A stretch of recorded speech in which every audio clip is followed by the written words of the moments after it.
સુરતના લિંબાયત વિસ્તારમાં રિક્ષા ચાલક ઉપર થયેલા જીવલેણ હુમલા મામલે લિંબાયત પોલીસે ઝડપી કડક કાર્યવાહી કરી છે।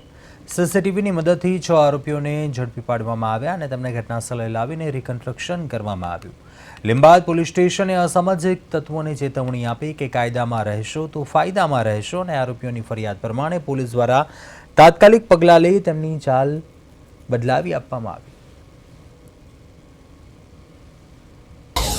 15 દિવસ પહેલા સલાબતપરા પોલીસ સ્ટેશન વિસ્તારમાં ફરિયાદીશ્રીને અને આરોપીઓને માથાકૂટ થયેલી હતી। જે અનુસંધાને ફરિયાદીશ્રી પોતાની રિક્ષા લઈને આ જગ્યા ઉપર લઘુશંકા કરવા ગયેલા હતા। ત્યારે 2 દિવસ પહેલા આરોપીઓએ 2 મોપેડ ઉપર આવીને તેમનો પીછો કરી અને ચપ્પુ અને લાકડાના ફટકા વડે તેમને માર મારેલો હતો। જે અનુસંધાને લિંબાયત પોલીસ સ્ટેશને તાત્કાલિક ગુનો નોંધી અને 6 આરોપીને તાત્કાલિક પકડી અને કડકમાં કડક કાર્યવાહી કરેલ છે અને તમામ આરોપીને પકડીને ગુનાવાળી જગ્યાએ લાવીને રિકન્સ્ટ્રક્શન પંચનામું કરવામાં આવેલ છે।